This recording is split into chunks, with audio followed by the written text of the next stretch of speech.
I'm an Indian born in Pakistan, a Punjabi born in Islam, an immigrant in Canada with a Muslim consciousness grounded in a Marxist youth. I am one of Salman Rushdie's many midnight children. We were snatched from the cradle of a great civilization and made permanent refugees, sent in search of an oasis that turned out to be a mirage. That's how Tarek Fatah, an author, columnist, and political commentator, likes to introduce himself. It's really a pleasure to have you. Not at all. Here. Thank you for having me. You're known for your very fiery speeches, and it's unfortunately you actually came across a very violent kind of incident yesterday only in Chandigarh. I'm not that violent. It's not violent. It was fairly robust, if you can say. It was very and robust. There was some pushing. I was pushed around by a group of students. But that's okay, that's campus politics. I mean, right.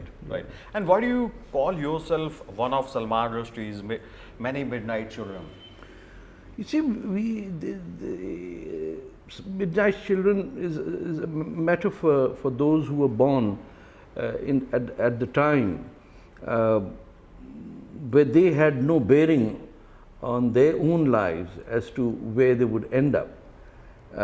So, for example, my parents were happily married in Bombay at the time, and purely for my grandfather's business interests, they were traveling to Pakistan.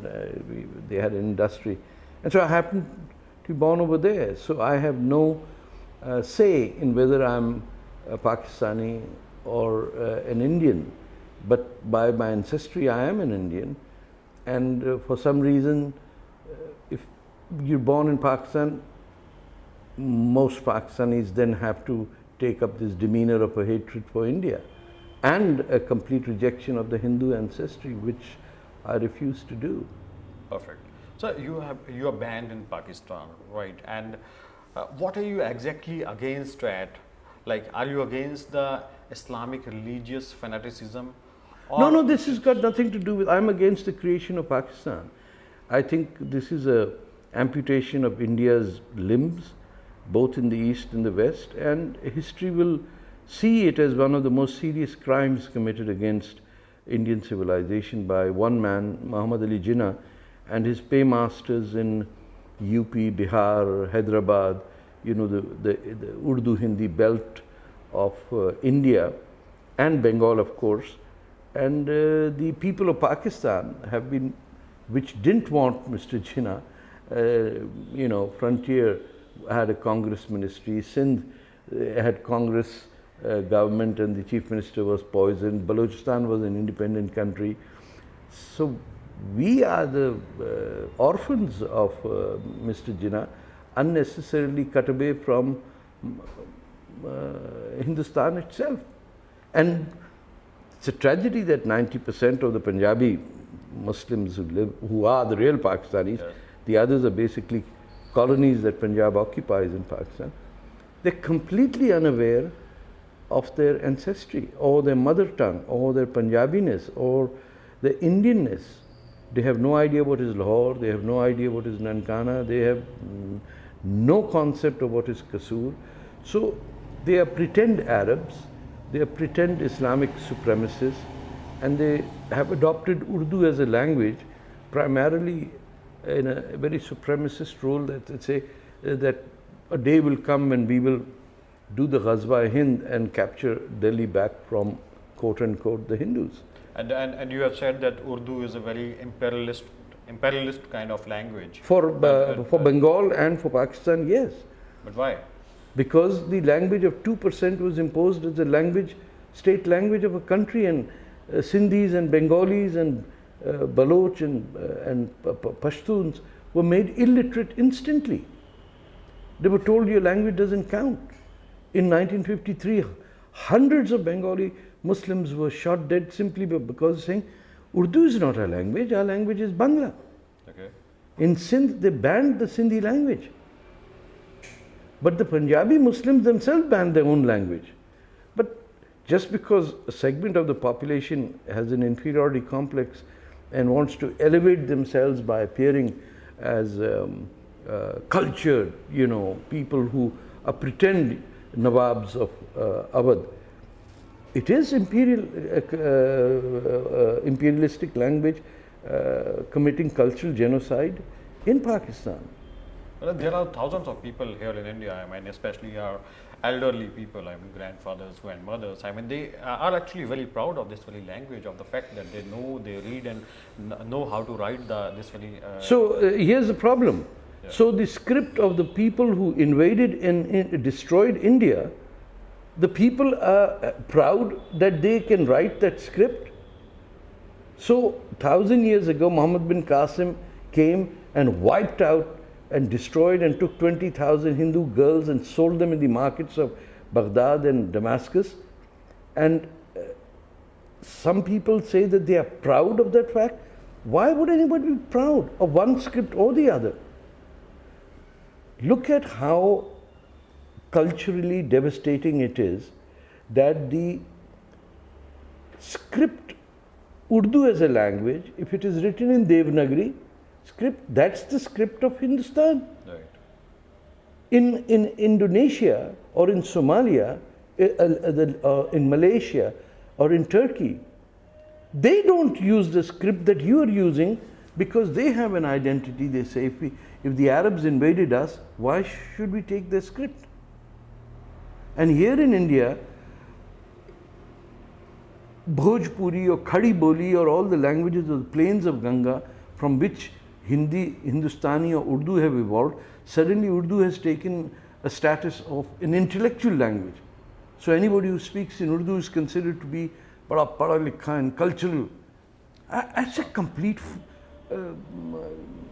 cultural lie. Anybody can be judged superior, inferior based on their knowledge, not based on which language they are fluent in. So is it a fault of the Tamil or the guy from Kerala that he cannot speak fluent Urdu and therefore is considered less of an Indian Muslim than the people who consider Abul Kalam Azad as the leader? Right. No, the Abul Kalam of Tamil Nadu is as much and a far better right. Indian Muslim than Maulana Azad. And you said that the India-Pakistan partition, it actually largely affected the Punjab of both sides, the Indian and the Pakistani side. There was both sides. Punjab was one entity, the most culturally active, economically viable and intellectually vibrant part of Hindustan. It spread from the Indus River in the west right to the border of Delhi. So first partition happens with the bloodshed of 1 million people dead, where you draw a line between Lahore and Amritsar. How can that happen? How could anyone divide a people? Similarly, the division between the Pashtuns on the west of the Durand line and the east of the Durand, who authorized this? And so Punjab was then divided, then Punjab was again divided into Haryana and Punjab and then Himachal. So the division of Punjab has continued till we have designated areas based on people's religions. And the ethos of Punjab died. The moment you said a Punjabi was a Punjabi was a Punjabi, he was not a Muslim Punjabi or a Hindu Punjabi. The government in 1946 elected was the Unionist Party, which had Hindus, Sikhs, Muslims as part of it. The Unionist Party was not based on a particular religion. And we now ended up that even the Indian Punjab had to be divided so that the Sikhs could have a majority in Punjab and the Hindus could have a majority in Haryana.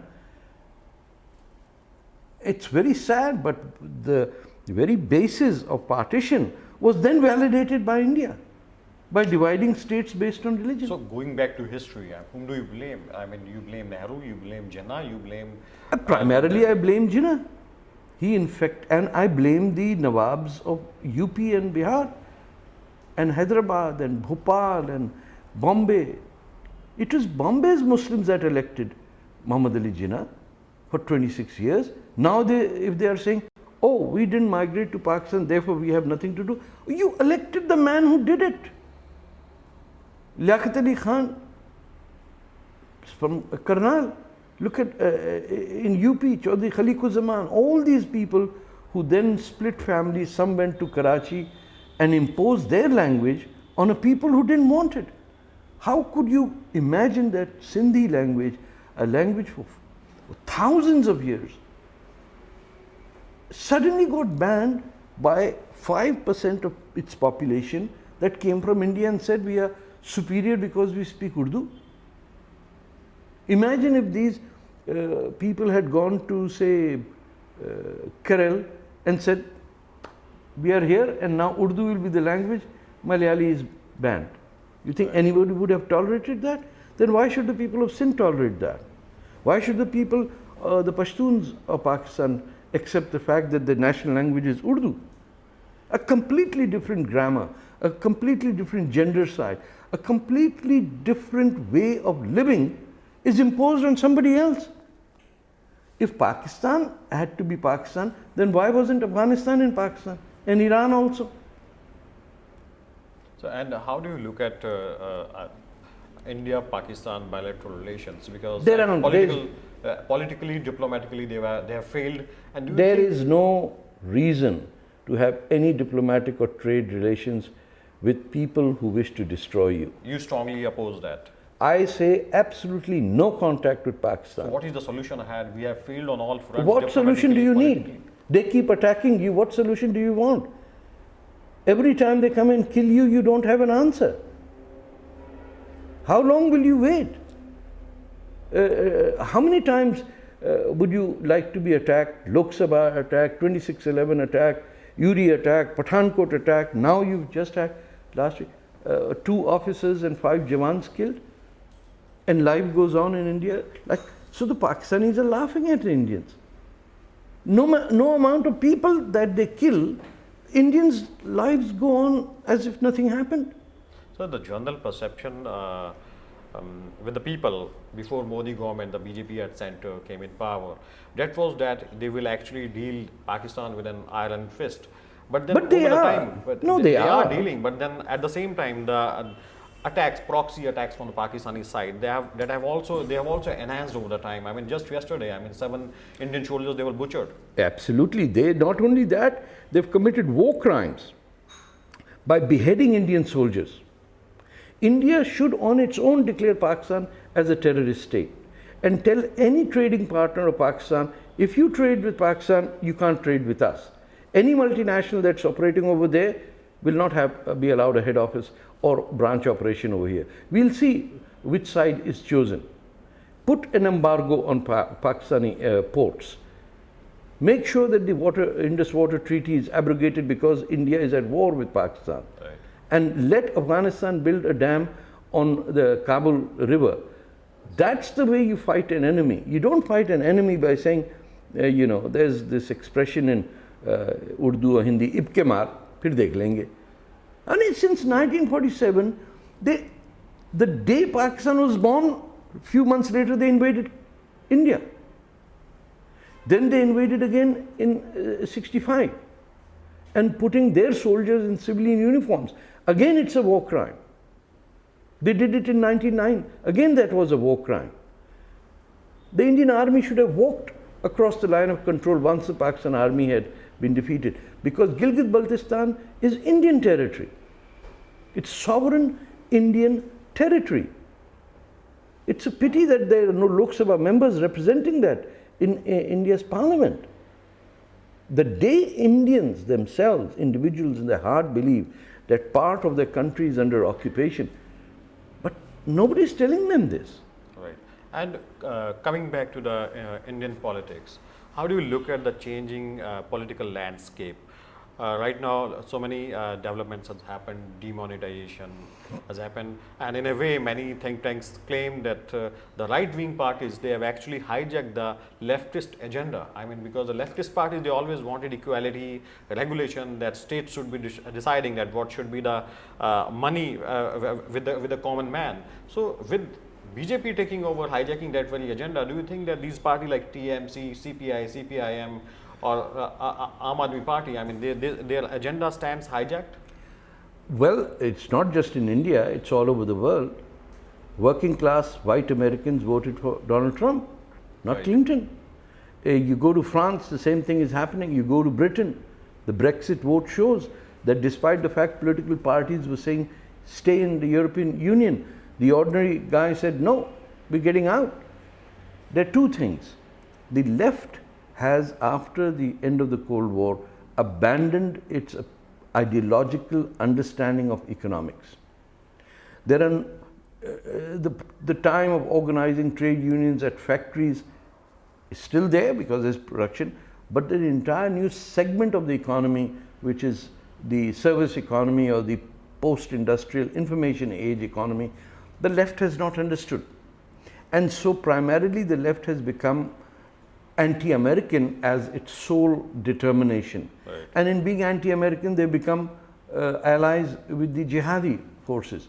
So they've left their own area of expertise and allowed what is quote unquote the right wing, which I don't believe it is, to fill that space. So today demonetization, which should have been the program of the CPM or CPI, yeah, right. is been implemented by the BJP. Yeah. So who is left and who is right? Right. Because demonetization directly takes wealth away from the richest segment of and puts it into the government sector. Right. It is destroying the backs of not just terrorism, it's destroying the back of people who've amassed thousands of crores of rupees and packed them into suitcases under bed mattresses and private vaults. Right. I'm sure some will change. The market always works better than government regulations. But if the left abandons its space will always be occupied by someone else. It just happens. The danger is that the far right, like in Europe, might come in, or the far right Hindu nationalists who would want to see all Muslims disappear from India, they might take it. I'm glad that it is occupied by the center right, which understands that in the end, to govern, you have to deliver services. And a cashless society based on a digital economy will put India directly in the line of South Korea or Japan or say Taiwan or the United States or Brazil and Australia. So the OECD economy, the Organization of Economic Development, that OECD economy will expand into what is called the G20, the South Africa, India or the BRICS nations. And it is the single biggest move away from the clutches of big hoarding capital, which was called the carpetbaggers in the American post-Civil War era. There's a book written about them as well. But I'm very positive about the way Indian economy moves. I'm disappointed how people of the left, where I find my own understanding of history, have not yet figured out that going to the house of Jamaat-e-Islami's, what's his name in Jammu Kashmir, and knocking on his door is an insult to me. The Jamaat-e-Islami has killed more communists in Afghanistan, Pakistan, Bangladesh than anyone can imagine, and for the CPM head to knock on the door, beg for a meeting, is embarrassing. He obviously doesn't know that the Jamaat-e-Islami's goal is to hang and kill every communist anywhere that is found. Right. And you've been very active in US politics as well. And, no, not very active. I'm a Canadian, so I'm an observant of that. Right. Yes. And I mean, you strongly wanted that Mr. Donald Trump should be the next US president. No, and I didn't want him. You supported him. I wrote that hold your nose and vote for him. I'm a Bernie Sanders supporter. Yeah, initially you were Bernie Yes, Sanders but if he's supporter, gone, but then you shifted your but loyalties towards Mr. Trump. Clinton is a corrupt person. Clinton has nothing to offer. Clinton's own Assistant Secretary of State was bribed by the Pakistanis. Clinton's appointed ambassadors worked with the Pakistan ISI, not just in Islamabad but in Cairo during the Arab, I'm talking of Ambassador Patterson. How could anyone who understands the connection between the Saudis and the Clinton family support Clinton? You can't vote for a crook to be the president, the most powerful person in the world. Better a crazy, Trump than a corrupt, scripted Clinton. In the past, you have said that CIA was and USA was behind the raising of these fundamentalists. I mean, like the funded Arabs. Okay. No, so throughout the Cold War, the Muslim Brotherhood was funded by the Americans. The Taliban were post Cold War, but they had the support. Al Qaeda and the Afghan Mujahideen were completely in the payroll of the CIA and the Pakistan ISI. That's how the Pakistan ISI has managed to become such a worldwide phenomenon. And that is the reason why Pakistan has to be dismembered. So the death of the ISI and the Pakistan military can take place, so the people who live in Pakistan can breathe as free citizens. And you're going to be here in India for how long? I mean, people say that you are very much impressed with Prime Minister Narendra Modi. No, I'm writing a book on Baluchistan. Once I'm finished and I deliver the first draft, then I'll be gone. So the sooner I can do it, I can get back to my family.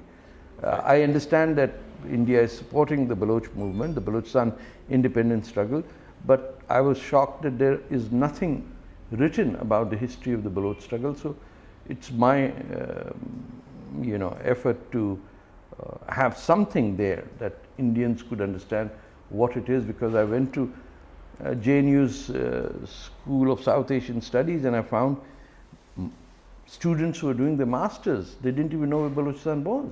Right. So if you don't know about Baluchistan, what are they teaching in South Asian studies? Tariq Saab, you were born in Pakistan and you started your career in journalism from Pakistan only. Yes. Okay. And right now you stand banned. You can't enter that country. Do you get nostalgic? I mean, Of course I do. Do you want to go to Pakistan again? Not till it's in its present form. No, I will not dignify a terrorist state with my presence there. Countless, hundreds of thousands of people have been killed just to keep this mafia of the mullah military alliance in power. Why should I go there?